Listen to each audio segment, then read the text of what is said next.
नमस्कार दोस्तों। खून कटी का जो उपन्यास है बड़ा ही वीर शैली में लिखा गया है, ओजपूर्ण भाव से। तो यहाँ पर जो है हम्मीर देव कहता है, अपने काका जी से बात कर रहा था, यहाँ तक अपन ने पढ़ लिया था कि काकोसा यानी काकासा, बात यह है कि मैं केवल आपकी आज्ञा का पालन कर सकता हूँ। आप आज्ञा दीजिए, मैं मालदेव का सिर काट करके ला सकता हूँ। आपकी बुद्धि से कुछ भी राय देने को तैयार नहीं थे, यानी अपनी बुद्धि उसकी, बस आप आज्ञा दीजिए। वो था, बस आज्ञा मांग रहा था। अब यहाँ से शुरू करते हैं। देखिए, पवन सिंह महाबलिष्ठ एक योद्धा था। पवन सिंह, ये मैंने आपको बताया था, शुरू वाली वीडियो में सुन लीजिएगा। ये मतलब काल्पनिक पात्र है। उसका हृदय विशाल और निर्भीक था और उसके सम्मुख अच्छे अच्छे योद्धा हार खा जाते थे, यानी बड़ा तगड़ा जवान था। और उसकी आंखें में ज्वलंत शौर्य चिंगारियों की तरह चमकता रहता था। वह अजय और पराजित योद्धा केवल वचनों का अनुसरण करना जानता था, यानी उसको जैसा बोल दिया जाता ठीक वैसा ही वो करता था।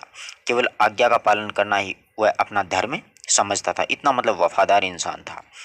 क्या हुआ कि चाचा एक बार अपने आसन से उठे और बैठे, तब बोले, सैन्य शक्ति के अभाव में, यानी अपने पास में सेना नहीं है, सैन्य शक्ति के अभाव में हमें ऐसे तरीके अपनाने चाहिए जो अधिक से अधिक रक्तपात और हिंसा से दूर हों। हमें अहिंसा का युद्ध लड़ना चाहिए। ये बात है वो हम मेरे के चाचा जी समझा रहे हैं। पवन सिंह के तेजस्वी मुख पर आश्चर्य नाच उठा। अंतर यानी हृदय के विषम्य को अनावरण करता हुआ वह बोला, अहिंसा का युद्ध? काका सा युद्ध, और वह भी रक्तहीन युद्ध? बिल्कुल ठीक कह रहा था। बोले, ऐसा कौन सा युद्ध करेंगे अपन? हाँ पवन सिंह, हमें रक्तहीन युद्ध लड़ना है। आपातकाल के लिए, अल्पकाल के लिए सॉरी, इन आयुधशालाओं में शस्त्रागारों के द्वार बंद करने हैं। व्यर्थ ही स्वजनों और परिजनों का नाश करना अधर्म और अनीति का कृत्य है, यानी वो ना तो धर्म के लिए है और बिल्कुल अनीति का कार्य है। ये तनिक स्पष्ट कीजिए, उसने सहजता से कहा कि सही सही समझाओ, बात समझ में नहीं आई। तो चाचा ने एक दीर्घ निश्वास लिया, एक लंबी सांस ली। यह बात तुम सबकी कल्पनाओं से परे है। तुम लोगों के मन में अहिंसा के संग्राम की बात स्पष्ट नहीं है, यानी अहिंसा से संग्राम कैसे होगा वो बात आपकी समझ में नहीं आएगी। तुम लोगों ने भी कभी भी थोड़ा भी परिवर्तन बिना रक्त बहाए नहीं किया, चाहे तुम समर्थ हो अथवा असमर्थ, पर तुम समर भूमि में अवश्य खड़े हो जाते हो और युद्ध का घोष कर देते हो। फिर अपार क्षति पाकर के सदा सदा के लिए अपने भाग्य और स्वतंत्रता के बंधनों में अपने आप को मतलब बांध लेते हो। पर ऐसे में परिस्थिति में नए ढंग से विचारना चाहता हूं कि एक नए तरीके से सोचेंगे अपन।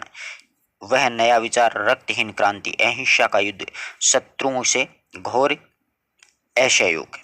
पवन सिंह की आकृति एक निरीह शिशु जैसी होगी, यानी बच्चे जैसा हो गया। उस पर अज्ञान का भोलापन हिल्लोर ले उठा और उसकी युगल नीली गहरी आंखों में औत्सुक्य के भाव कंपित छाया की तरह आने जाने लगे। और उसने अत्यंत ही विनम्रता के साथ में सचमुच हमें रक्तहीन क्रांति और हिंसाहीन युद्ध की कल्पना ही नहीं की थी। फिर सुनो, सुदूर प्राची क्षितिज पर सूर्य के दशन काल के आगमन पर समस्त सरदारों और सामंतों में तुम यह घोषणा कर दो कि राणा जी जब तक तीर्थ यात्रा करके न लौट आए तब तक हम अहिंसा का युद्ध लड़ेंगे, यानी राणा जी वो तीर्थ यात्रा पर गए हुए हैं। इस प्रकार की घोषणा है वो करवा देते हैं। तुम हमारे पुराने और विश्वासी सखा हो, मित्र हो। राणा के पलायन का रहस्य गुप्त ही रहे कि राणा जी कहाँ गया है, हम मीर उसका किसी को पता ना चले। पवन सिंह ने कहा, आप विश्वास रखें, पर इस आंदोलन की रूपरेखा क्या होगी, यानी ये जो आंदोलन चढ़ा है इसका कार्यक्रम क्या है। उसकी रूपरेखा यही होगी कि चौहान मालदेव के साथ हम किसी भी तरह का सहयोग नहीं करेंगे। हमारे वीर आज से किसी प्रकार की हिंसा किए बिना गुप्त रूप से इसी उद्देश्य का प्रचार प्रसार करेंगे, यानी गुप्त रूप से अपने इस चीज का प्रसार प्रसार करते रहेंगे। वे मेवाड़ निवासियों को कहेंगे जितना संभव हो वे शेल मालाओं के ही घरों में आकर के बस जाएं, यानी जो चट्टानों के घर बने हुए हैं वहां पर आकर के बस जाएं। वे अपना व्यापार बंद कर दें, वे दुकान नहीं खोलें, वे मालदेव के आतंक को सहकर, मालदेव था ना वो सोनग्रा मालदेव, उसको सहकर भी उसकी मदद न करें। उन्हें चाहिए कि मालदेव की आज्ञा की अवज्ञा करें, उन्हें शांति से न बैठने दें तथा उन्हें कोई भी कार्य सुचारू रूप से न करने दें, यानी वहां की जनता को परेशान करते रहें। तब मालदेव के प्रति वहां की जनता में आक्रोश पैदा हो जाएगा। मेवाड़ वासियों में इस मंत्र का अधिक से अधिक प्रचार हो कि वे अपने ही व्यवसाय व्यापार बाद में करने बंद करके बचत करें, ताकि उससे शक्ति का जो संचयन किया जा सके, यानी आर्थिक स्थिति सुदृढ़ हो। वह बड़ी ही नहीं, केवल प्रत्येक बचत करनी चाहिए अपन को हर चीज पर। और चित्तौड़ की स्वतंत्रता प्राप्ति करती है क्योंकि ये कहती है कि वह, यहाँ पर बीच बीच में अक्सर कट जाते हैं एक एक पन्ना इसका, इसी प्रकार के किसानों का जो सामान वगैरह सम्मान किया गया वो मालदेव को लगान न दे करके उन रुपयों को महाराणा हम्मीर की सेवा में लगा दें, यानी किसानों से जो लगान लिया जाता है ना वो हम्मीर को दे दिया जाए। अन्न का हिस्सा वे, यानी जो अन्न है वो मालदेव को न दे करके हमें दें। इन सभी बातों को, इस बात का विशेष रूप से ध्यान रखा जाए कि मालदेव के सैनिकों से लड़ाई न हो, क्योंकि आततायी मालदेव किसी भी समय असाधारण रेयत होती है प्रजा, वो भीषण खून की होली खेल सकता है। अतः मालदेव हमारे व्यक्तियों पर यदि अत्याचार भी करे तो मेवाड़ वासियों को उसे सहन कर लेना चाहिए और विरोध में अत्यंत निपुणता से करना चाहिए उसका। पवन सिंह ने अनुरोध किया, ये सिद्धांत सभी सिद्धांतों एवं सरदारों को अत्यंत ही विचित्र लगेगा। मेरा ऐसा विचार है कि कुछ एक इस अभिनव और अभिमत से सहमत भी नहीं होंगे, ऐसा संभव है। किंतु जो चित्तौड़ की जय यात्रा के संपूर्ण रूप से समर्थक हैं उन्हें राणा जी की आज्ञा का पालन करना ही होगा, यानी चित्तौड़ का समर्थन करेगा ना उसको राणा की आज्ञा माननी पड़ेगी।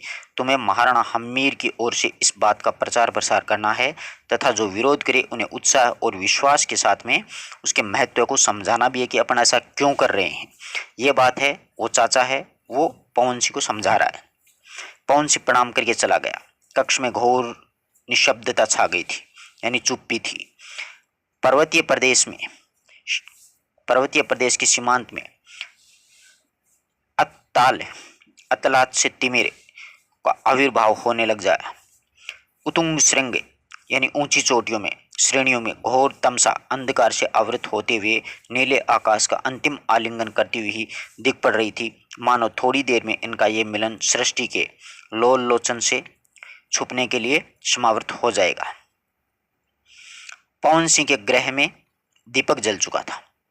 वह दीपक के प्रकाश में बैठा हुआ चाचा के हिंसाहीन युद्ध जो है वो रक्तहीन क्रांति के बारे में सोच रहा था पवन सिंह कि वह इस बात का प्रचार करे या ना करे। उसके दिमाग में यह प्रश्न चल रहा था कि इसका प्रचार करें या ना करें।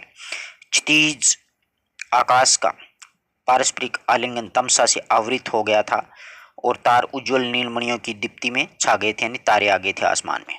सुदूर पर्वत श्रेणियों के पीछे चमकते हुए तारे पृथक अन्नदाता की सर्जना कर रहे थे। पवन सिंह प्रकृति के इन अनुपम दृश्यों को निरंतर देख करके विचार कर रहा था कि उसके विचार केवल करूं या ना करूं कि परिधि का उल्लंघन न कर पा रहे थे। जैसा कि वह अधिक विचार नहीं कर सकता, अतः उसने यही निश्चय किया, यानी राणा की आज्ञा को नहीं टाल सकता, तो यह निश्चय किया कि वह चाचा के नवीनगढ़ के युद्ध का भी श्री गणेश करेगा। नवीन ढंग से युद्ध का क्या करेगा, एक श्री गणेश करेगा, यानी अलग तरीके से युद्ध लड़ेगा। वह चित्तौड़ का स्वाभिमान भक्त सेवक है, यानी स्वाभिमान भक्त सेवक होता है ना, स्वामी भक्त। उसका काम स्वामी का हुक्म मानना है। पवन सिंह ये सोचता है कि मेरा काम तो स्वामी का हुक्म मानना है। अतः वह क्या करता है, तत्काल उसने सामंतों सरदारों एवं चारणों को निमंत्रण भेजता है और उससे प्रार्थना की कि एक विशेष बात के लिए आप सबके लिए मंत्रणा करनी है कि प्रभात होने के साथ ही हमारी बैठक प्रारंभ होगी, यानी अपन एक कोई बैठक करेंगे। सवेरा जैसे ही हुआ तो सवेरा होते ही पवन सिंह के घर पर सामंत, सरदार और चारण लोग एकत्रित होने लग गए थे। पवन सिंह ने सारी बात है वो समझा करके अंत में सिंह की भांति गरज करके कहा, हम राणा जी की आज्ञा का पालन करना ही है, कि हमें राणा जी की आज्ञा माननी है। कुछ सरदार इस बात से व्यग्र व्यतीत हुए, हालांकि उन्होंने अपने का जो संयम रखते हुए अपने आप पर अपनी वाणी में किंचित भी उग्रता नहीं आने दी। फिर भी इस नवीन संग्राम के लिए लोगों में जिज्ञासा और उत्साह दौड़ गई थी। सरदार भूप सिंह जो कि न्याय मिश्रित एक इस प्रकार की मुस्कान में कहा उसने कि यह रक्तहीन क्रांति जो है, यानी हिंसाहीन युद्ध पागलों का आलाप ही हो सकता है, यानी कोई मूर्ख लोग ऐसा करते होंगे। सामंत पद्म सिंह खिलखिला करके हंस पड़े और कहा, राणा जी ने हमें आवश्यक निष्फल समझा होगा, तभी हम ऐसा नपुंसकमय कार्य करने को तैयार हुए हैं, यानी इस प्रकार का काम क्यों समझा है अपन, तो मतलब एक पागल तरीके से। एक अन्य योद्धा था, उसने गर्ज कर कहा, राणा जी यह विचार हमारी प्रतिष्ठा से सर्वदा प्रतिकूल है। खून के बिना युद्ध हो कैसे सकता है, कि लड़ाई होगी तो खून बहेगा। चारण अमरदान जी थे, उन्होंने नितांत शांत था, वो आराम से बैठे थे। राणा जी के राज्य का यह है चारण अत्यंत स्वामी भक्त और ओजस्वी वाणी का सम्राट था, यानी खतरनाक वाणी थी उसकी। और राणा जी की यश और कीर्ति को देश देशांतर फैलाने में चारण अमरदान जी का बहुत बड़ा हाथ था। तो यहाँ पर अच्छा प्रश्न बनता है कि कौन से चारण थे जिन्होंने राणा जी की देश देशांतर पर कीर्ति फैलाने का हाथ था, तो अमरदान जी का ध्यान रखने गया इस बात को, अच्छा प्रश्न बनेगा। वह पवन सिंह के हिंसाहीन युद्ध की बात गंभीरता से सुनता रहा और सुनकर के उस पर चिंतन मनन करता रहा, और उसे यह ढंग तनिक उचित नहीं लगा, यानी ये किसी को भी अच्छा नहीं लगा। उसने उठ करके विनम्र शब्दों से कहा, हमें असहयोग आंदोलन को व्यर्थ नहीं समझना चाहिए।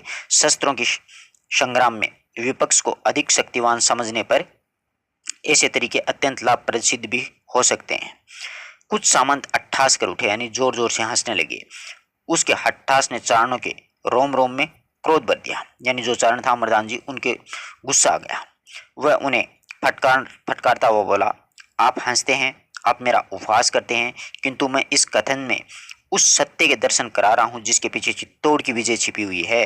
राणा जी अभी तीर्थ यात्रा पर गए हुए हैं, उनकी उपस्थिति में असहयोग आंदोलन और अल्प बचत ही श्रेयस्कर सिद्ध हो सकता है। कल मैं आदरणीय श्रीमंत अजय सिंह जी से भी मिला था, उन्होंने मुझे कहा था कि हम मीर की अनुपस्थिति में हमें अधिक से अधिक धन संग्रहण और मालदेव को निर्बल करना चाहिए। ये बात अजय सिंह जी ने चाचा है उसने कही थी। उधर हम मालदेव को धन नहीं देंगे, और उधर जो है दिल्लीपति तुगलक जो बादशाह है उन्हें सहायता देना बंद कर देगा, यानी अपन कर ही नहीं देंगे तो वो सहायता नहीं करेगा। तब वह विवश होकर के यहाँ से अपनी सेना हटा लेगा, और आप सब गंभीरता से विचारें, बिना ही किसी नए विचार का उपहास करते हैं, राणा जी की आज्ञा का अपमान करते हैं। चारण क्षण भर के लिए शांत रहा और फिर स्वर में ओज भर करके बोला, आप मेवाड़ की विजय श्री के उज्जवल स्तंभ हैं और उसके मान मर्यादा के रक्षक हो। ध्यान रहे, आपका प्रत्येक कदम, प्रत्येक शब्द और आपके प्रत्येक आज्ञा मेवाड़ के मार्तंड की विधायिका है। सभा में गहरा सन्नाटा छा गया, यानी खूंखार बातें कह दी थी। उपस्थिति के अंतर में क्या हुआ कि प्रदेशों में परिवर्तन में झंझा उठे। कुछ एक की बाहों भी वक्र हो गई, टेढ़ी हो गई, और चितवन भी तनी, यानी छाती वो चौड़ी हो गई सीना। तभी पवन सिंह ने सबसे अनुरोध किया, चारण जी ठीक फरमा रहे हैं, फिर हमें एक स्वामी भक्त सरदार की भांति अपने पूज्य प्राण स्मरणीय राणा जी की आज्ञा का पालन करना चाहिए। सभी सरदारों ने इस बात को स्वीकार कर लिया, केवल भूप सिंह अंत तक इस नीति का विरोध करता रहा। यहाँ पर अच्छा प्रश्न बनता है कि कौन सा सरदार अंत तक विरोध करता रहा, तो भूप सिंह। नोट करते जाइएगा इन चीज़ों को। अमरदान जो थे वो चाचा के पास जाते हैं, अजय सिंह के पास गया और उन्होंने आश्वासन दिया कि आपकी इस नीति से चित्तौड़ का अत्यंत उपकार होगा, यानी चित्तौड़ की भलाई होगी। चाचा खिड़की की राह से अपनी दृष्टि गिरी श्रृंगों पर जमाते हुए भावान्वित होकर के बोले, मैं सोचता हूँ कि क्या एक युग ऐसा भी आएगा जब उस धरती पर अहिंसा का संग्राम लड़ा जाएगा। चारण जी, जौहर की ज्वाला में जलती उन कोमल और फूल सी निर्दोष जो सुकुमारियां हैं, वो बालाएं हैं, उनकी कल्पना मात्र से मेरा मन है वो संताप से चित्तकार उठता है, यानी बहुत दुख होता है। जौहर होता है उस समय, ऐसी ऐसी बालाएं, ऐसी ऐसी वधुएं मौत के मुंह में चली जाती हैं, चिताग्नि में चली जाती हैं। इसमें वीरांगनाएं हंसती हंसती आग की भीषण लपटों में आख्यायनी हुई थी। तब मेरा मन अप्रत्याशित रूप से गहरा उठता और मन में स्त्रियों भी होगी जो उस दारुण दुख का नितांत व्यवस्था से वह वहन कर रही होंगी, और उन सभी में ये सारे अक्षर कटे हुए हैं, समझ में नहीं आ रहे। प्राप्त कर लेता, अंत में पंक्ति पता नहीं क्या लिखा है, इसका परिणाम को प्राप्त कर लेता, किंतु साधारण स्थिति में वह विनाश के लिए कटिबद्ध नहीं हो सकता, और विनाश भी कैसा जिसका परिणाम केवल स्वजनों की आहुति के अतिरिक्त कुछ भी नहीं हो सकता। चारण के मन में शंका जगी, तनिक आतुर स्वर में बोला, हिंसाहीन संग्राम का यह आंदोलन मेवाड़ियों की आत्मा को निवलता को नहीं जन्मा देगा, यानी मेवाड़ी हैं उनकी आत्मा में निर्बलता तो नहीं जन्मा देगा, और उसके पौरुष के लिए घातक तो सिद्ध नहीं होगा। एक इस बात का भी डर था कि कहीं अपन निर्बल पड़ जाएं। नहीं, मेरा यह आंदोलन स्थिति विशेष के कारण चलेगा। अभी वह समय नहीं आया है कि हम सर्वथा अहिंसा का युद्ध लड़ें। अभी इस भूमि में तलवार का ही बोलबाला है। हमें विशेषतः मुझे इस आंदोलन की प्रतिक्रिया को देखना है कि यह आंदोलन किस प्रकार का मतलब सिद्ध होता है कि नहीं। हमीर निराश होकर के चला गया है। हमारा जो संगठन है वो खंडित हो चुका है। मालदीव चित्तौड़ पर अत्याचार करके आतंक फैला रहा है। प्रजा त्रस्त होकर के परेशान है, और ऐसी विषय स्थिति में विरोध का सहज साधन एक ही है, जो सत्ता है, और उसके सत्ता से असहयोग करो। जब आपको अपनी शक्ति पर विश्वास हो जाएगा और शत्रु की स्थिति खोखली लगे, तब आपको अपनी भूमि के लिए उत्सर्ग हो जाना ही चाहिए। उस समय अपन अपने प्राणों की आहुति देंगे, प्राणों को उत्सर्ग करेंगे चित्तौड़ की धरती के लिए। ऐसा अजय सिंह चारण साहब को समझा रहे हैं अमरदान को। मैं प्रत्येक वीर को निशंक देखना चाहता हूँ। मैं चाहता हूँ कि हम अपनी जन्मभूमि को पुनः प्राप्त करें। किसी भी सबल को यह अधिकार नहीं है कि वह निर्बल के घर पर अधिकार प्राप्त कर ले। अपने अधिकार के लिए परिस्थितियां विशेष रूप से शोणित भी बहाया जा सकता है, यानी लहू उस समय बहाएंगे। चारण ने चरण स्पर्श करके विश्वास दिलाया, मैं आपकी नीति का दीप घर घर जला दूंगा। बच्चे बच्चे में इस बात का प्रचार प्रसार करूंगा, अहिंसा परमो धर्म है, अहिंसा परम धर्म है। हमीर निरुद्देश्य यात्रा की भांति चलता रहा और वह चलता चलता गुजरात के खोह गांव में पहुंच गया। यहाँ पर अच्छा प्रश्न बनता है कि हमीर कहाँ चला गया था? केलवाड़ा से तो खोह नामक गांव में चला जाता है।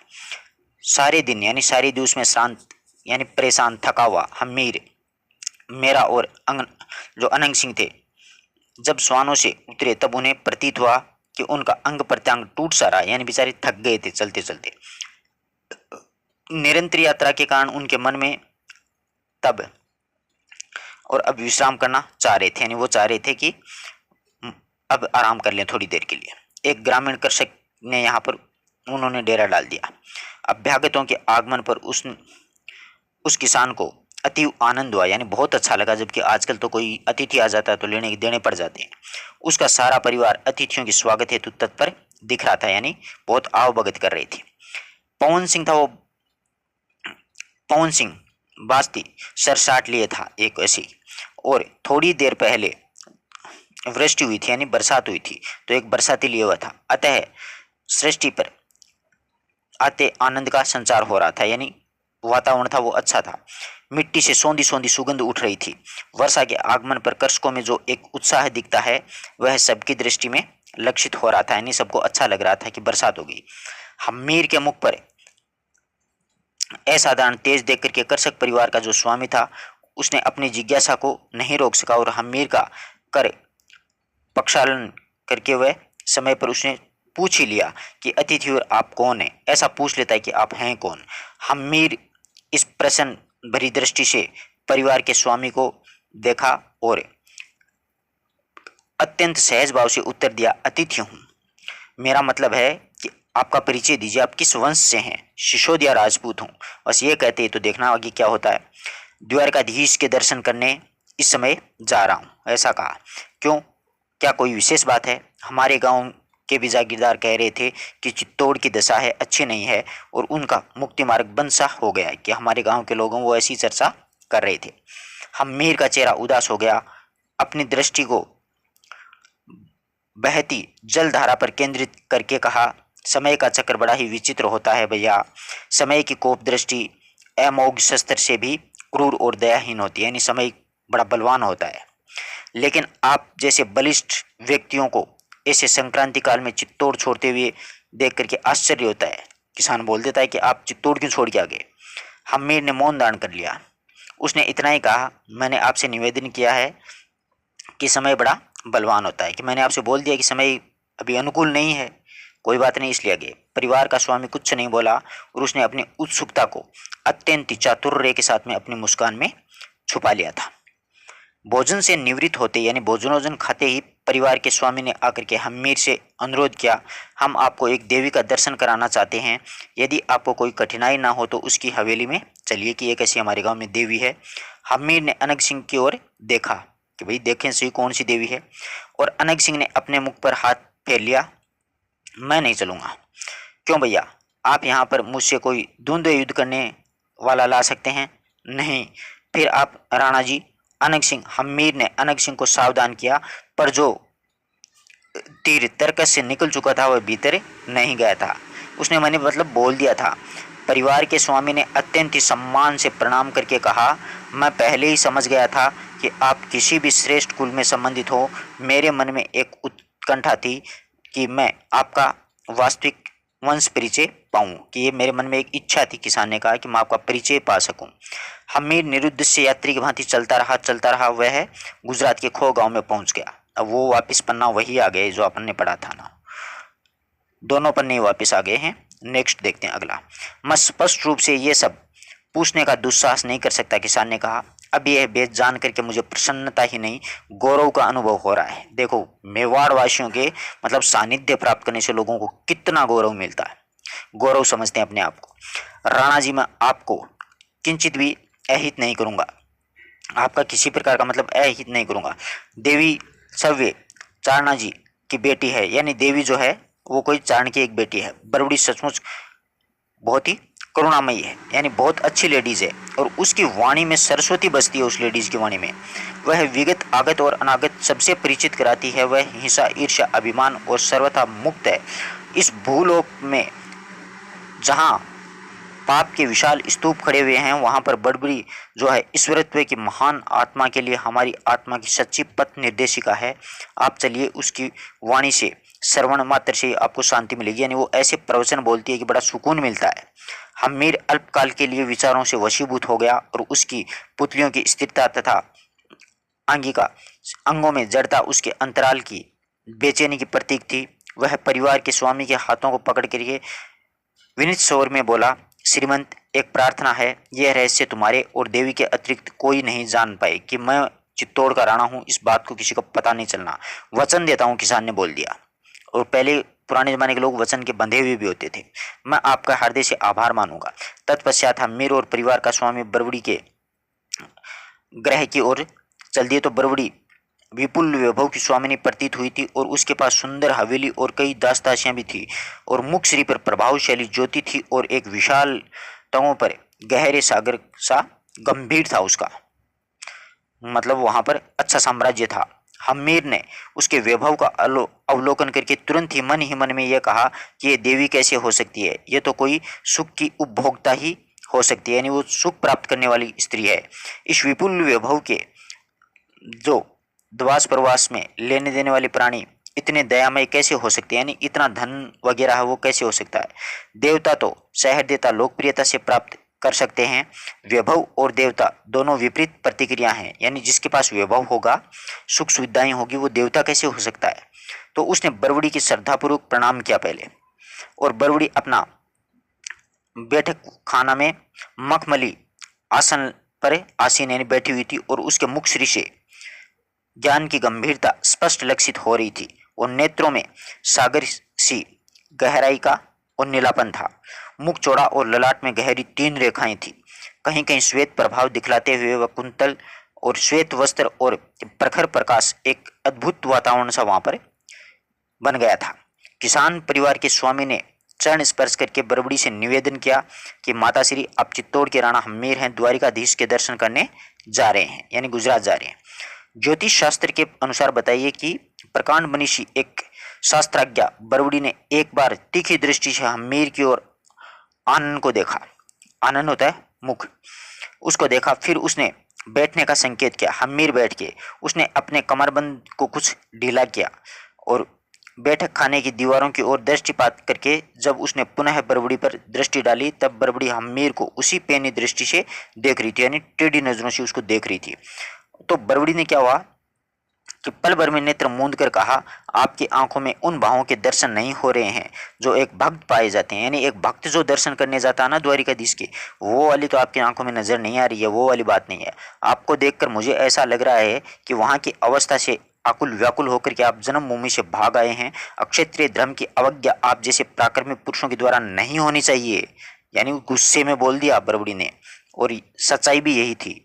हम्मीर की दृष्टि संकोच के मारे झुक गई और उसके हृदय में ग्लानि और का झंझा उठा, यानी दुख हुआ कि मैं क्यों चित्तौड़ को छोड़ करके यहाँ पर मतलब द्वारिकाधीश का दर्शन का बहाना बना करके अपना देश, अपना राज्य, अपना क्षेत्र छोड़ करके मैं यहाँ पर चला आया हूँ। और उसके चेहरे पर श्वेतकण उभर आए। श्वेतकण मतलब पसीना आ गया था कि चोरी पकड़ी जाती है ना आदमी की, तो उसका चेहरा वो कुमला जाता है, थोड़ी सी मतलब उदासी सी छा जाती है और पसीने से आ जाते हैं।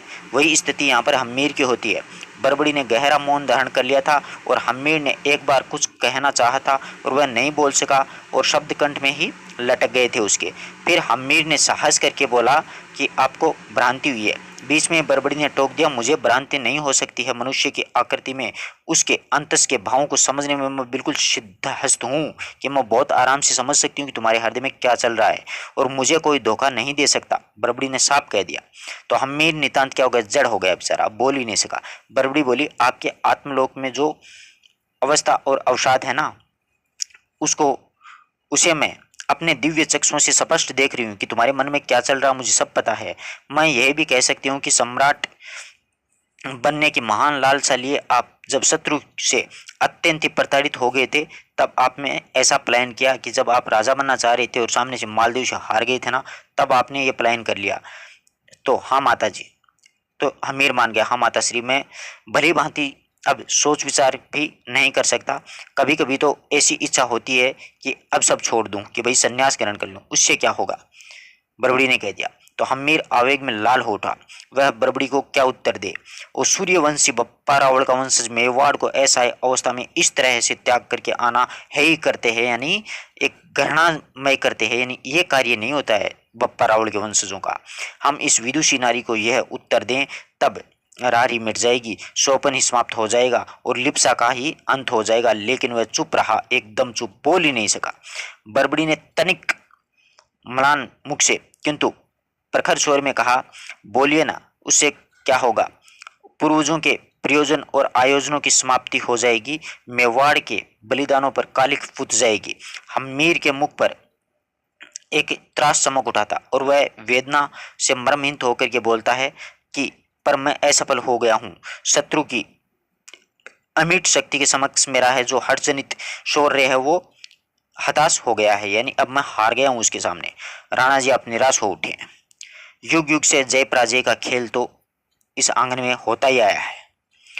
कभी कोई योद्धा वीरता से जीतता है, दम से विजय हो जाता है और भूखा रहता है, और इसका तात्पर्य ये नहीं है कि मनुष्य के नाश के परिणाम से परिचित होना और काम को छोड़ देना, कामहीन प्राणी का जीवन अर्थहीन होता है, यानी आपको अपना कार्य नहीं छोड़ना चाहिए। आदर्श वीर व्यवहार का वही होता है जो आदर्श उन प्राणियों के लिए अति उपयुक्त होता है जो जीवन में नितांत ही मतलब आगे से आगे बढ़ते रहते हैं, और व्यवहार हमारा प्रथम कर्तव्य होता है।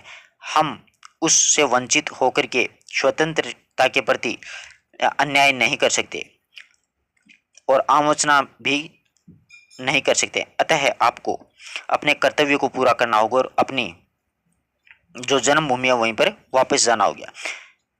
दीर्घ निश्वास में पहचान करके हम्मीर का तनिक थोड़ा मनोबल बढ़ा हुआ सा लगा, पर अब हृदय में एक वास्तविकता को प्रकट करने लग गया था कि बात तो बड़बड़ी है, वो ठीक ही कह रही है। बोला, मेरे हट ने व्यर्थ ही संग्राम करके अपने सरदारों और सामंतों के प्राण हैं वो गंवा दिए। कि मैंने व्यर्थ ही क्या किया है, मेरे सरदारों के प्राण गंवा दिए हैं, मैंने हट कर ली थी। बलिदान व्यर्थ नहीं जाता, आपका हट ठहरिए। कह करके बड़बड़ी ने हम्मीर का हाथ अपने हाथ में लिया और हस्तरेखाओं का अल्पकाल के गंभीर अध्ययन करके उसने कहा, हट की मात्रा आवश्यकता से कहीं अधिक है, यानी आप बहुत ज्यादा हटी हो, कभी कभी विवेक का भी उल्लंघन कर देती है, यह उचित नहीं है। फिर भी सूर्य अत्यंत तेजस्वी है, भाग्य रेखा ओ है, आप निश्चित सफल होंगे। उसने आशीर्वाद दे दिया। तो हम्मीर अपने नेत्रों की पुतलियों को घुमा करके श्रद्धापूर्वक बड़बड़ी को देख करके मधुरतम शब्दों से बोला, मैं अंतरतम से आपकी कला में विश्वास करता हूँ। कर्म विधान समझिए कि मेरा समस्त जीवन नाना संघर्षों और आघातों से व्यतीत हुआ है। शैशव से लेकर के यौवन तक जितना भी मेरा जीवन है वो विभिन्न मार्गों के दर्शन में मुझे ज्ञान ज्योतिष की कार्य निपुणता ही प्रदान की है। पर इतना होते हुए भी आपने अपनी एक शंका का क्या है, समाधान कर दिया है। वह यह है कि क्या मैं चित्तौड़ का पुनरुद्धार करने में सफल हो जाऊंगा, मैं अपने पूर्वजों की प्रतिष्ठा को पुनः प्रतिष्ठित कर पाऊंगा। इसका उत्तर मैं आपको कल दूंगी। वो कल दोबारा बुलाती है। अब यहाँ पर अध्याय खत्म हो जाता है, अगला अध्याय चलता है। हम्मीर नियत समय पर बड़बड़ी के घर में वापस पहुंच जाता है। सुबह उत्तर सुनने के लिए उसका मन बहुत ही आकुल व्याकुल हो रहा था। बड़बड़ी तत्काल कुश के आसन पर से उठी। एक कुश घास होती है ना, डाब जिसको बोलते हैं, उसका आसन था, वहां पर बैठी थी। प्रभु की अर्चना वंदना में तन्मय थी और लघु मंदिर के धूप की शोरब फैल करके हवा को सुगंधित कर रही थी। हम्मीर ने उसके आराध्य देवी को अष्टांग प्रणाम किया था पहले और शांतचित होकर के वहां पर बैठ जाता है। बड़बड़ी जो है वो अर्चना वंदना से निवृत्त, यानी छुट्टी हो लेकर के उससे निवृत्त होकर के, राणा जी आप मेवाड़ का उद्धार अवश्य करेंगे। आप मेवाड़ के उन राणाओं में से होंगे जिनकी कीर्ति ध्वजों में युगांतों तक मानसों पटल पर लहराएंगे। और यह बात बिल्कुल सत्य निकली थी, क्योंकि मेवाड़ के महाराणा हम्मीर थे, उन्होंने ही सिसोदिया वंश की नींव रखी थी। आपको तुरंत मेवाड़ प्रस्थान कर देना चाहिए। वो वापिस भेज देती है। लेकिन ऐसी स्थिति में आकर पुनः जाना लज्जा आती है, स्वाभाविक है माताश्री। वो पहले बोल देती है कि तुम्हें शर्म आ रही है, वो बोलता है कि माताश्री बिल्कुल सही है। हम्मीर ने कह दिया, राजनीति में मनुष्य को अपने मन को एक अन्य सांचे में ढालना होता है और वह सांचा साधारण प्राणियों से पृथक होता है। और तभी वह मान अपमान, सच झूठ, उत्थान पतन, प्रेम द्वेष सभी पर भिन्न प्रकार से वो सोचता रहता है। यानी राजनेता हर तरीके से सोचता है अपने बारे में। एक सेनानी का देश से भाग करके आना और पुनः चले जाना साधारण बात है। राणा जी, आपको प्रत्येक गतिविधि एक रहस्य की द्योतक सी प्रतीत हो रही है और आपका कथन एक रहस्य का अभेद अवतन, ताकि लोग यही समझे आप जो कर रहे हैं अपने चित्तौड़ के लिए, अपनी जन्मभूमि के लिए किया है। हम्मीर ने देखा कि अगरबत्ती के मुख पर नारी की समस्त जो महानताओं का आलोक दर्शाई दिखाई दे रहा था। यह नारी वस्तुतः एक अप्रतिम और विगत आगत और अनागत को जानने वाली अलौकिक सृजना है, यानी यह साधारण स्त्री नहीं है। राणा हम्मीर ने कहा, कुछ और पथ निर्देश करो, कि और रास्ता दिखा दो मत। बड़बड़ी ने एक बार मंदिर के बाहर निकल करके अंततः आकाश की ओर देखा और उसके चेहरे पर महत्व की अपूर्व आभा दीप्ति हो उठी थी। नारी का संपूर्ण उत्साह, संवेदना और तेज अपने मिट से तैर रहा था उसके चेहरे पर। और वह हम्मीर के सन्निकट आकर के ममता भरे स्वरों में बोली, बेटा, पथ निर्वेद की क्षमता मुक्ति में मुझ में नहीं है, यानी पथ का निर्देश करने की क्षमता मुझ में नहीं है। मैं अपरिसीम अनुराग के साथ में और आशीर्वाद दे सकती हूँ। नारी का लोक ममत्व से सुनने के भाव के बराबर है। और ये आगे अक्सर फिर कटे हुए आ गए। छोटा बालक, वह हम्मीर को क्या कह देती है कि तू छोटा बालक है।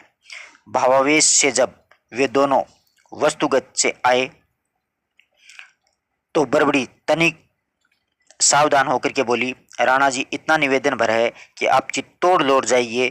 मेरी विद्या कहती है कि वहाँ की स्थिति आपको अपने प्रतिकूल दिखती हुई भी परिणाम अनुकूल देगी। कि स्थिति प्रतिकूल होगी पर युद्ध करोगे तो परिणाम आपके अनुकूल ही आएगा। आपको विवाह का निमंत्रण आएगा, आप उसे शहर स्वीकार कर लें, यानी आपको शादी का ऑफर भी मिलने वाला है।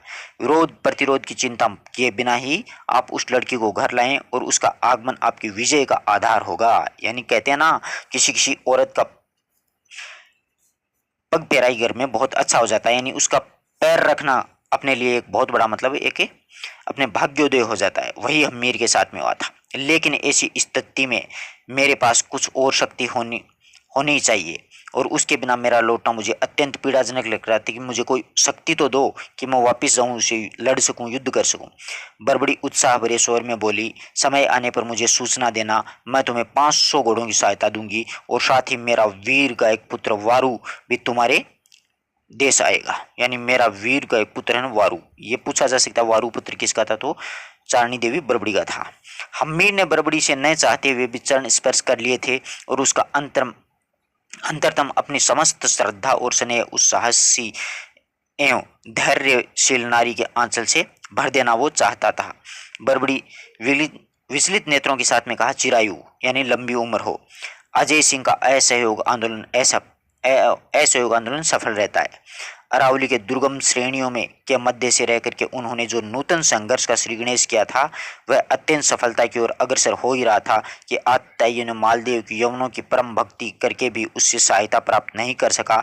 मोहम्मद तुगलक दूरदर्शी होकर भी अपनी वाचाल एवं अस्थिर प्रकृति के कारण अच्छा शासक नहीं बन पाया, और निदान क्या निकलता है अंत में, उसने मालदेव को ही यवन सेनाधिकारियों एवं फौजों का खर्चा चलाने के लिए आदेश दे दिया था, और उधर मेवाड़ियों के द्वारा अहिंसा का संग्राम जारी रखा, और स्वयं मालदेव उससे चिंतित उठा, यानी मालदेव को कर देना बंद कर दिया।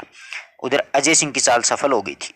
वह प्राय अपने पुत्र जैसा जय सिंह को ऐसे बेचैन होकर के कहा करता था कि मेरी समझ में नहीं आता कि मुझे क्या करना चाहिए। मेवाड़ियों की इस नीति के समक्ष मैं कर्महीन हो गया हूँ। जिसे देखो केवल मरने के लिए तत्पर है, और हाथ ढंग से नहीं खुलती है। किसान लगान नहीं देते हैं। जो प्रदेश खाली होता है उसका उपयोगी सामान ये लोग नष्ट भ्रष्ट कर देते हैं। कहते हैं कि अहिंसा का युद्ध कर रहे हैं और अहिंसा परमो धर्म है, ये कहते हुए चले जाते हैं। अब समझ में नहीं आ रहा मालदेव की कि ये हो कैसे रहा है। जैसा पिता की उद्विग्नता और विषाद को समझ गया था, और रजत निर्मल आसन की पीठिका का संबंध लेकर के वह बोला कि ये हमें दुर्बल और पागल या पलायनपन कर रहे हैं महाराज। चित्तौड़ पर आए, अब खाली हो गया है। अब आप मना का मुझे हुक्म दीजिए, या फिर जैसा को हुक्म दीजिए कि वह अब उसका गाजर मूला भी की तरह काट कर फेंक दे, यानी गाजर मूली की तरह काट करके यहाँ की जनता को फेंक देगा। वो भी बड़ा हरामी प्रवृत्ति का था। मालदेव हड़बड़ा करके बोला, नहीं नहीं नहीं नहीं, मैं नरसंहार अवश्य नहीं चाहता हूँ, पर यहाँ पर प्रजा के अन्याय नहीं कर सकता हूँ। मैं हिंदू, और एक हिंदू होकर के भी हिंदू को निर्दोष प्रजा पर शस्त्र नहीं उठाया जा सकता। हमारा सैनिक ऊह सतीत्व है। ये सारे अक्षर वापस कटे कटे आते हैं, हर एक पन्ना कटा हुआ इसका। मैं उसे जान से मार दूंगा। उसे प्रार्थना भरे स्वर में कहा, आप बलवान हैं, जो आप करना चाहेंगे पर कर लीजिए, पर मैं आपको विश्वास दिलाता हूं कि मैं बहुत दरिद्र हूं। किसी भी तरह अपनी प्रतिष्ठा को बनाए रखता हूं। मुझे विश्वास नहीं हुआ।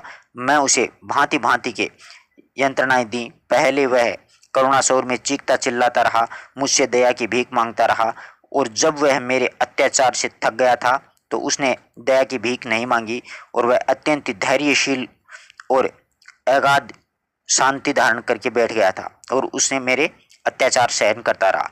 उसकी गतिविधि में बहुत ही परिवर्तन आ गया था। मेरे साथी वह मैं स्वयं जब जब उसे यातना देते तब तब वह पागलों की भांति चीख कर कह रहा था, मुझे और मारो, और वह अपनी साधारण स्थिति को खो बैठता था, और यह सब लोग उसकी स्थिति को मान करके चलते थे, यानी उसकी ऐसी स्थिति हो गई थी। तब मैंने घर के स्वामी को दूसरी नीति से पराजित किया, उससे मित्रता गांठी और अपना कहा, और एक दिन उसने हार्दे का सब कुछ जान लिया था, उसके मन की बात, और उसकी संपत्ति कहाँ पड़ी है। अब मुझे नई नीति का ही सहारा लेना पड़ा। अत्याचार सहने को जो कटिबद्ध हो जाए उसे हम कुछ नहीं पहुंचा सकते, कोई हानि नहीं पहुंचा सकते, उसका हम कुछ भी नहीं बिगाड़ सकते हैं। जैसा ने नया प्रश्न किया, फिर जैसा है जो फिर नया प्रश्न पूछता है कि मेवाड़वासी चित्तौड़ के उद्धार के लिए घोर असहयोग कर रहे हैं और ये भी सत्य है कि असहयोग के कारण हमारी सत्ता के पांव हैं वो हिल उठे हैं। तब तब मैंने उसके लिए एक नई युक्ति सोची। वह क्या थी? अब एक नई युक्ति बताता है। मैं पुनः अपनी जन्मभूमि जालौर को संभालूंगा और तुम चित्तौड़गढ़ को संभालना। मेरा यहाँ पर संपूर्ण रूप से रहना जालौर के लिए क्या है, ठीक नहीं है, अच्छा नहीं होगा। बिना घर वालों के घरों में चूहों भी क्या करते हैं, शासन जमा लेते हैं कि अपना घर कहाँ है, जालौर है। अब जालौर को अपन वापिस जाना होगा। अब जालौर की व्यवस्था के लिए मुझे वहाँ चले जाना चाहिए, ऐसा मालदेव कहता है जैसा को। तब वहाँ से मैं कामदार मोजीराम जी के साथ में हर माह रुपया भेजता रहूँगा और शीघ्र ही एक ऐसी कूटनीति की चाल खेलूंगा कि जिससे चित्तौड़ का भाग्य विधाता का सिर धरती को चूमता हुआ नजर आएगा। जैसा शांत गंभीर था बिल्कुल, और कुछ अक्षण मौन रहने पर वह बोला, वह चाल क्या होगी यह तो मैं नहीं बताऊंगा। मालदेव वो चाल नहीं बताता है। तत्पश्चात मालदेव होता है वो अपने बड़े पुत्र जैसा को चित्तौड़ का शासनभार सौंप करके जालौर चला जाता है। जैसा मालदेव का विलक्षण प्रतिभा संपन्न पुत्र और योद्धा था, मालदेव की वह दूरदर्शिता लाभप्रद और हानिप्रद दोनों ही रही थी। मालदेव जालौर पहुंच करके अपना जो किसानों से वसूल करने लगा और कुछ ही दिनों में उसकी अपनी स्थिति सुदृढ़ बना ली थी, यानी अपनी खुद की स्थिति ठीक कर ली उसने। और फिर प्रतिहारी आकर के उसने निष्पंद किया, महाराज की जय, सरदार पवन सिंह आपके दरबार में हाजिर होना चाहते हैं। वो सरदार पवन सिंह था ना, वो आ गया, यानी मतलब हाजिर किया जाए। सूर्य क्षितिज की मृदुल आभा में मुक्त होकर के गगन के आसन की ओर से तिरोहित होता जा रहा था और पवन सिंह का अश्वारूढ़ होकर के वहां पर आता है और मैं अपनी खड़ग उसको बलिबांति से टिका करके समीप आया और फिर उसने नाना उसके युगल नेत्रों की यानी अपनी आंखें उसकी साथ झुका करके तीव्र जिज्ञासा और उत्कंठा जो उससे थी, क्या पूछ रहा था वो। पवन सिंह ने प्रणाम करके निवेदन किया और सुना कि आपकी तबीयत ठीक नहीं है, कैसा प्रतीत होता है? कुछ कुछ हृदय में घुटन सी रहती है, पर बेटा उनकी चिंता को छोड़ो। चाचा की आंखों में स्नेह स्निग्ध और तरल वात्सल्य की दीप्ति दृष्टि हो उठी है। स्वर में करुणा और संपूर्ण प्रभाव था। अपनी जन्मभूमि का क्या हाल चाल है? मेरा संग्राम, मेरी नीति कुछ सफल हुई? मैं सदा यह सुनने के लिए व्याकुल रहता हूँ कि कोई यह कहे कि चित्तौड़ हमारे अधिकार में आ गया है। ये सुनना चाहता था। आपका सौपन पूर्ण होगा, आपकी नीति सफल सिद्ध होगी, पवन सिंह ने आश्वासन दिया। मुझे विश्वास था कि एक दिन अहिंसा का युद्ध अवश्य ही सफल होगा और जब कभी मानव जाति से हिंसा का प्रतिहार अहिंसा से किया जाएगा, उस दिन अहिंसक दानवों का उन्माद पंगु हो जाएगा और बिना विरोध के ही संघर्ष जोर नहीं पकड़ सकता है।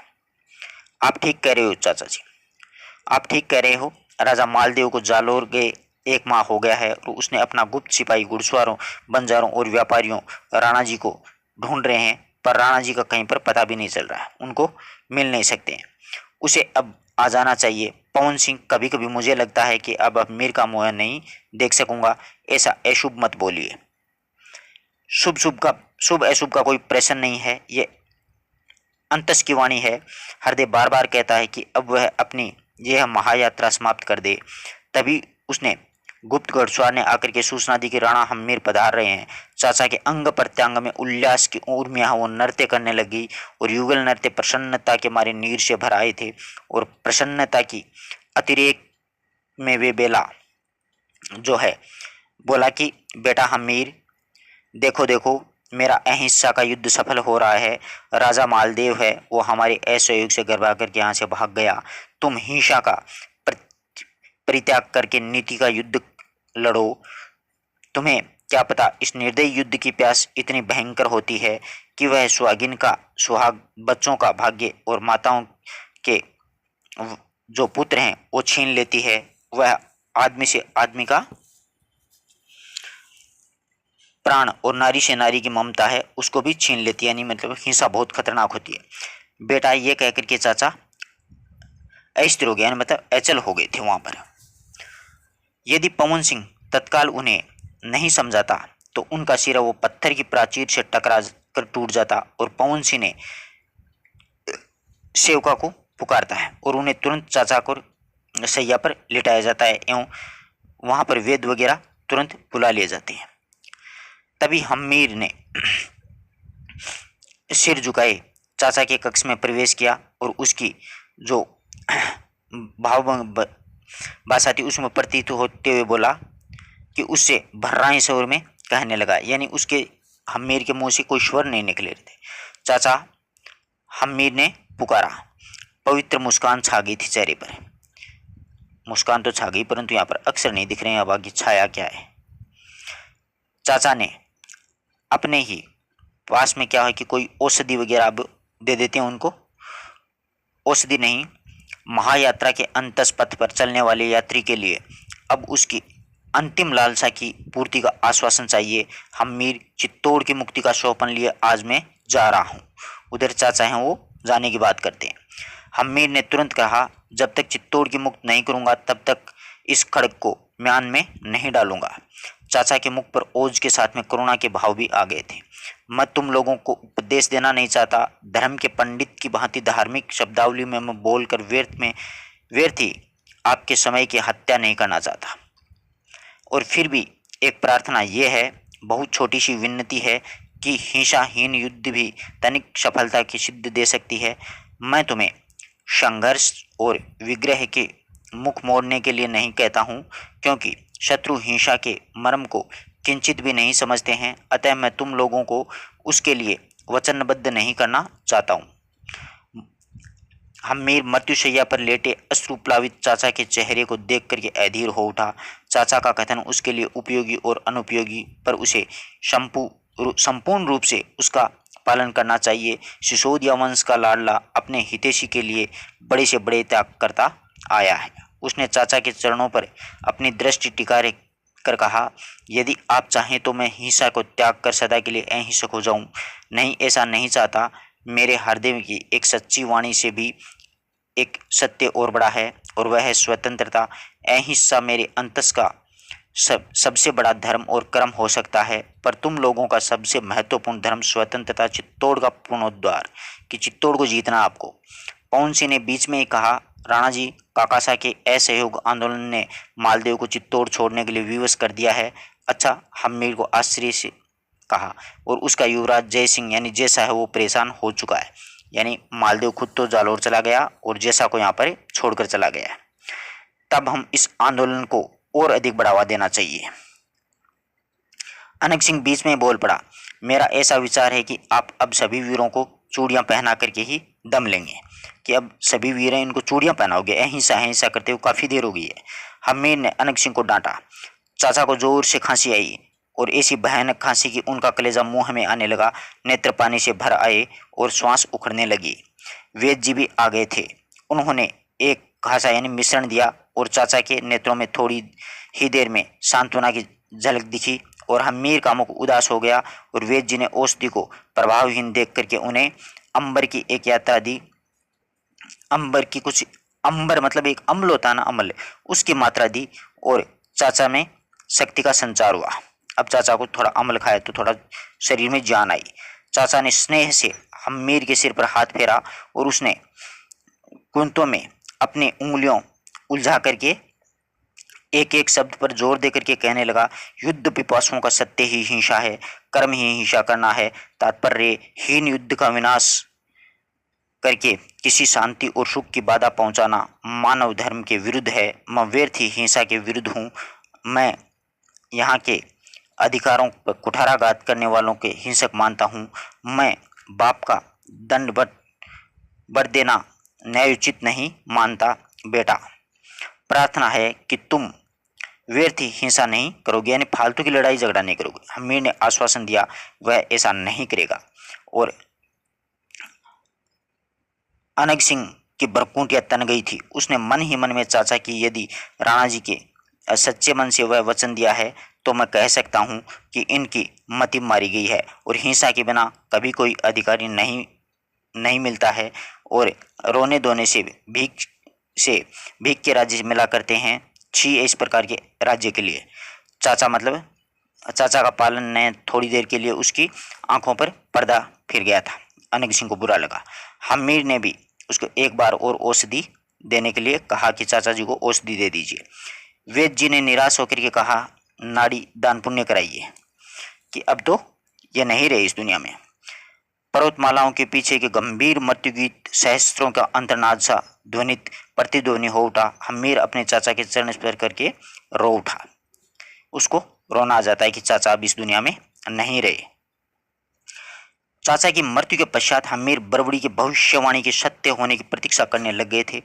मेवाड़ में अशांति का साम्राज्य छाया हुआ था। फिर भी परिस्थितियां उनके अनुकूल भी हुई और राजा मालदेव का प्रस्थान और मोहम्मद तुगलक की अवस्था में हमीर को संगठित होने का स्वर्ण अवसर ऐसा मिल गया था, क्योंकि मालदेव तो वहां से चला गया था, मोहम्मद तुगलक था, वो अव्यवस्था से हमीर को एक अच्छा मौका मिल जाता है। इसी बीच में एक नवीन घटना ऐसी होती है कि राजा मालदेव ने अपना विश्वासी पात्र जो मेहता जूहना था और पुरोहित जयमाल उसके साथ अपनी पुत्री के विवाह का नारियल हमीर को भेज देता है। अब देखो हमीर की शादी किस प्रकार से होती है। चारणी ने ठीक कहा था ना कि जो लड़की आएगी वही तेरे विजय की पताका फहराएगी, तो वो हुआ था। मालदेव के घर से ही वो नारियल आ गया और दरबार लगा था। मित्रगण सामंत सरदार सभी उपस्थित हो रहे थे। दोनों व्यक्तियों ने जैसे ही उसकी घोषणा की वैसे ही सारे दरबार में क्या हो गया, सन्नाटा छा गया। सब एक दूसरे को चकित विस्मित होकर के देखने लगे। हमीर ने निशंक होकर के कहा, पुरोहित जी, जन्य जन्मभूमि पर अधिकार करने वाले शत्रु की ओर से यह प्रस्ताव पाकर हमें संशय और भय दोनों हो रहे हैं। इस पर तुरंत विश्वास करने को मैं बनता ही नहीं कि देखता हूं अभी विश्वास नहीं हो रहा है। पुरोहित जी ने कहा, ब्राह्मण आपने राजा की आज्ञा का पालन करना जानता है। ब्राह्मण अपने राजा की आज्ञा का पालन करने जानता है, पर इस पर विशेष रूप से आपको मुहता चूहना की जो मेहता चूहना है इसकी बात कर सकते हैं। चूहना जी ने प्रणाम करके अपनी तलवार म्यान में से निकाली और बड़ी श्रद्धा के साथ में उस तलवार को मस्तक से लगाया और राणा जी के चरणों में रख देता है। राणा जी के चरणों में रख करके बोला, युवा बेटी रावणा के घर में भी नहीं रह सकी है, फिर राजा मालदेव की क्या बिसात है। यानी रावण के घर में भी बेटी नहीं रह सकी है तो अपन तो नॉर्मल आदमी हैं, लेकिन वीर पुरुष सदा वीरों से ही हाथ मिलाना चाहते हैं। यह गठबंधन भविष्य के मधुर संबंधों का प्रतीक है। हमारे महाराजा का कहना है कि नारियल आपको स्वीकार करना ही है, कि मालदेव ने कहा है कि नारियल आप स्वीकार कर लो। कुछ भी हो, राणा जी राजपूत वीर ने कभी किसी लड़की का नारियल नहीं लौटाया। राजपूत किसी लड़की का नारियल नहीं लौटाएगा। हमीर ने उसकी बात की पुष्टि की। कुछ सरदार एक साथ कह उठे, यह क्या है। हमीर ने हाथ से संकेत से सबको शांत कर दिया कि एक बार रुको, और उसने बरबड़ी की जो भविष्यवाणी स्मरण हो आई थी ये विश्वास से भर उठा और उसने कहा, हमारा शत्रु राजा मालदेव है, पर एक बेटी का पिता भी मालदेव नहीं है। अतः मेहता जी ये नारियल स्वीकार करते हुए, किंतु हमारी एक जो शक्ति है उस पर वह बहुत अधिक दिन नहीं ठहरेगा, यानी ये रिश्ता कोई ज़्यादा दिन नहीं ठहर सकता। महाराणा की जय, पुरोहित ने कहा, और अनंग सिंह जोर से चिल्लाया। राणा जी ने नितांत उचित कदम उठाया कि राणा जी ने सही कदम उठा दिया। तो पवन सिंह ने पुकार करके कहा, यह पय्यन है, घातक पड़िए। अब पवन सिंह का कथन समझ लिया था। राणा जी इस नारियल को स्वीकार करके गलती कर रहे हैं। हमीर सैन्य शक्ति अभी नहीं के बराबर थी। हमीर के पास मतलब सैनिक नहीं थे। विवाह के लिए जा रहा है, मुझे सेना और शक्ति की आवश्यकता नहीं है। अमीर विवाह के लिए जाता है तो कहता है कि मुझे सेना की आवश्यकता नहीं है, मुझे विवाह करना है। जो संदेह है उसका मेहता जी की बात से निर्मूल कर दिया गया है कि यह संबंध भविष्य में मधुर संबंधों का प्रतीक होगा। हमीर के प्रखर मुख को देख करके सभी मौन हो गए और उनकी ओजस्वी और प्रभावशाली व्यक्तित्व के समक्ष किसी ने अधिक विरोध नहीं किया था। पुरोहित और मेहता के लौट जाने पर हमीर ने अपने विश्वस्त आदमियों को समझाया, मैं ये भली भांति समझता हूँ कि यह एक षड्यंत्र है। राजा मालदेव की बेटी का नारियल स्वीकार करने का तात्पर्य स्पष्ट है कि हम अपने आप को एक भीषण संकट में डाल रहे हैं, और वह षड्यंत्र महाभारत के चक्रव्यूह के षड्यंत्र से कम नहीं होगा। अभिमन्यु की भांति हम पर आक्रमण हो सकते हैं, किंतु हम इतने अबोध और नादान नहीं हैं जितना अभिमन्यु था। वह चक्रव्यूह में प्रवेश की कला का ज्ञाता था और उसको चक्रव्यूह भेदना करना नहीं आता था, यानी चक्रव्यूह को भेदन नहीं आता था, तोड़ना नहीं आता। हम मालदेव की प्रत्येक चाल से विफल कर देंगे, हमारा हर कदम उनकी विफलता का घोष करेगा। पर अभी मेरा ने कुछ कहना चाहा था। अमीर उसके अधूरे वाक्य का मर्म जान लिया था। मेरा के चेहरे पर अपनी दृष्टि गाड़ करके बोलता है कि अभी हमारे साथ युद्ध सामग्री का अभाव है, मैं भी इसे स्वीकार करता हूँ, लेकिन केवल जनशक्ति ही युद्ध का विजित शस्त्र नहीं होती है। उसके लिए विवेक भी चाहिए, यानी बुद्धि से काम लेना चाहिए, कूटनीतिज्ञ भी चाहिए। उसके लिए मैं आपसे निवेदन करना चाहूँगा कि खोड़गांव की देवी माँ जो बरबड़ी का बेटा वारू है, उसको शीघ्र ही 500 घोड़े लेकर के हमारे पास ले आओ, क्योंकि उस बरबड़ी ने कहा था ना मेरा बेटा वारू आएगा। छोटी सी लड़ाई लड़ने के लिए हमारे पास में हथियार भी पर्याप्त हैं और नीति भी। काकासा के अंतिम वाक्य में मैं कभी नहीं भूल सकता। व्यर्थ की हिंसा से मैं उनकी आत्मा को दुखी नहीं करना, दुख नहीं पहुंचाना चाहता। नीति का विरोध नीति से ही होना चाहिए। अनग सिंह ने विनीत होकर के कहा, यह युद्ध से घबराते हैं ये चाहते हैं कि जीवन है वो सुख और संतोष में व्यतीत हो जाए, चाहे प्रतंत्रता ही भले ही हो। इस धरती का प्रतापी वीर शिरोमणि का बेटा अब का पुरुष हो गया है, अब का पुरुष हो गया, मतलब कायर पुरुष हो गया, युद्ध विमुख हो गया, यानी युद्ध से मुंह मोड़ रहा है। प्रतंत्रता के अन्नदाता और प्रतंत्रता के आनंद और मृत्यु में संतोष के दर्शन कर रहा है, यानी हमीर को जलीकटी बातें सुना रहा है अनग सिंह की उत्तेजना में भर्त्सना से मेरा और पवन सिंह की भुजाएं वो भी फड़क उठी। पवन सिंह अनग सिंह के समीप आकर के बोला, ठाकुर, निष्प्रयोजन ही किसी के पुरुष को आप ललकारने की चेष्टा का अपराध कर रहे हैं। किसी की वीरत्व इन शब्दों को सुनने का आदि नहीं होता है। अधिक इच्छा हो तो दो दो हाथ कर सकते हो, यानी बातों बातों में लड़ाइयाँ हो जाती थी उन लोगों में। देखो, हमीर ने कहा, तुम भी आपसे संघर्ष करने की इच्छा रखते हो, आप लोगों का खून उबल रहा है, तब यही श्रेष्ठ रहेगा कि शत्रु से एक युद्ध लड़ लिया जाए। किंतु काकासा की नीति भी तो है।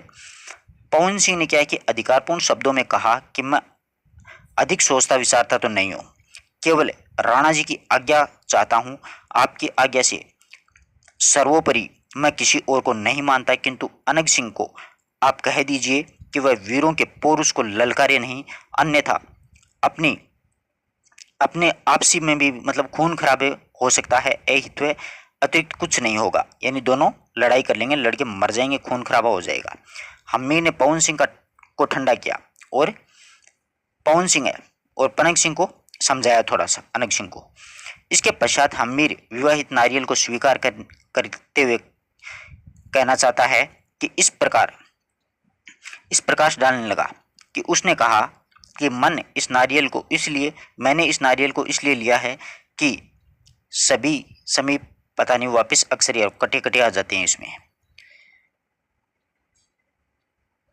हमें आगे है कि हमें बराबर ये प्रदर्शित करना है कि हम एकाकी हैं और हमारे साथ में कुछ भी शक्ति नहीं है। हमारी सारी सेना हमारे एक संकेत पर जालोर में हाहाकार और विपुल व उत्पन्न कर देगी कि इतना खूंखार अपने को आक्रमण भी करना है। मेरा ने तुरंत कहा, एक दूत कीड़ा का दाव है। अनग ने कहा, राणा जी के साथ हम रहेंगे और हमारी तलवारों से बच करके उन पर आक्रमण करना अत्यंत दुर्लभ है। अब क्या होता है कि एकांत छा जाता है, सब चले जाते हैं। हमीर सोच रहा है कि देवी माँ बरबड़ी के वचन सत्य हो रहे हैं और उसके 500 घोड़े भी हैं, वो भी आ रहे हैं।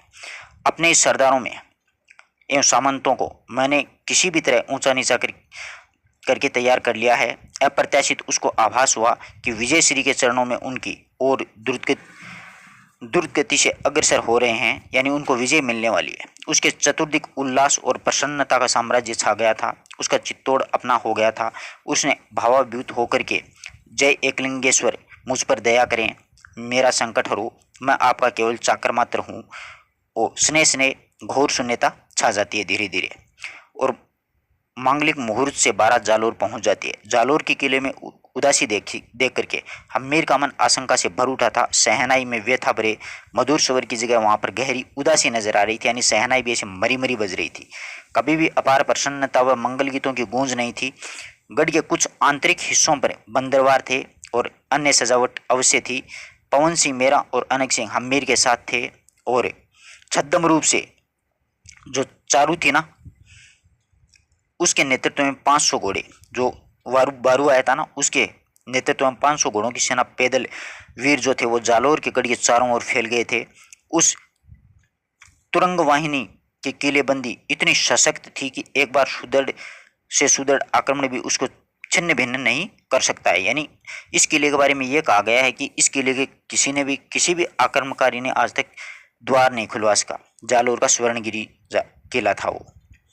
पवन सिंह ने गढ़ में प्रवेश करते ही गिरी से गढ़ की स्थिति का पर्यवेक्षण किया और पर्यवेक्षण करने के साथ ही उसने अपने साथ आए बारातियों को संकेत कर दिया। बाराती तुरंत सजग हो गए थे और इसी बीच मालदेव को गुप्तचरों ने समाचार दिया कि महाराणा हम्मीर के साथ में एक बड़ी सेना है जिसने गढ़ को घेर लिया है। अब मालदेव को भी समस्या होगी। तब मालदेव ने उनके जो फग्गी वो निकल गई थी।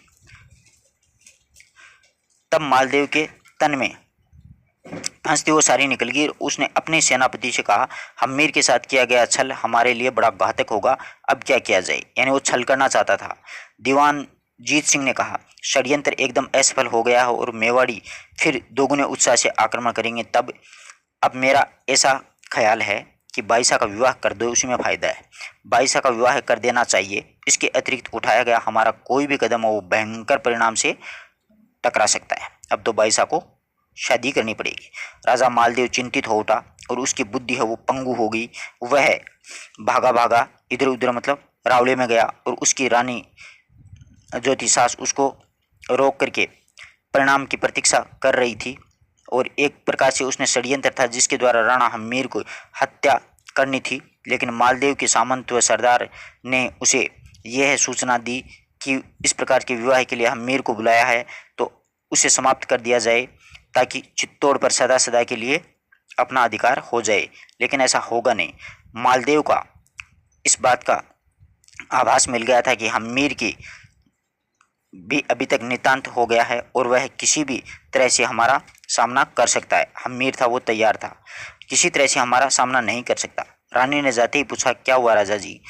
तो गजब हो गया रानी जी, गजब हो गया रानी जी, मालदेव बोलता है। वो मालदेव अपनी रानी को बताता है, हम्मीर को हमारे षड्यंत्र का सब पता लग गया। एक विशाल सेना के साथ में हमारी बेटी को ब्याहने आया है और उसे सेना ने गढ़ को चारों ओर से घेर लिया है। एक सांस में मालदेव ये सब कुछ कह गया। मालदेव एक सांस में सब कुछ बोल गया। राम राम राम, अब क्या होगा? यानी राजा और रानी दोनों के पसीने आ गए। होगा हमारा विनाश। रानी विषम में से जड़ हो गई। कुछ देर बाद में बोली, मैं आपका विनाश नहीं होने दूंगी। आपको खोकर मैं बेटी को नहीं रखना चाहती। आप विवाह की सच्ची तैयारियां कीजिए। अब कोई दिक्कत को नहीं है, अब तो शादी करने में फायदा है। रानी वह हमारा शत्रु है, शत्रु को बेटी देकर के हम अपने आप को निर्बल बना रहे हैं। मालदेव ने शब्दों पर जोर देकर के कहा, कुछ भी हो हम्मीर को बेटी ब्याहूंगी। देखते ही देखते षड्यंत्र खुशियों के गाजेबाजी में बदल गया था। सारा गढ़ और नगर था वो प्रसन्नताओं से झूमने लग गया था। और इस प्रसन्नता के वातावरण में एक व्यक्ति नितांत गंभीर मुद्रा में अपने कक्ष में बैठा हुआ था। उसकी आकृति से स्पष्ट लक्षित हो रहा था कि वह गहरे विचार में निमग्न है। तभी उसकी चक्षुओं की कुटिल भरगुटी नर्तन करने लगी थी। तभी वह दीर्घ निश्वास छोड़ देता था और उसकी दृष्टि अनंत आकाश की ओर जमी हुई थी। वह था मोजीराम मेहता कामदार, कूटनीतिज्ञ और विचारक था। मालदेव के राज्य की लोहे की बड़ी था वो एक तरह से। मोजीराम कामदार होते हुए भी अत्यंत ही कुशाग्र एवं चपल बुद्धि वाला व्यक्ति था और विकट से विकट समस्याओं का समाधान वह चंद क्षणों में प्रस्तुत कर देता था। जब सारे गढ़वासी वास्तविक विवाह की जो तैयारियां कर रहे थे, तैयारियों में लगे हुए थे, तब मोजीराम इस विवाह को रोकने के उपाय ढूंढने में लगा हुआ था। वह चाहता था कि हम्मीर अपनी इच्छा से यह विवाह करने से अस्वीकार कर दे। धन्यवाद दोस्तों, अगला जो है वो नेक्स्ट वीडियो में पढ़ेंगे।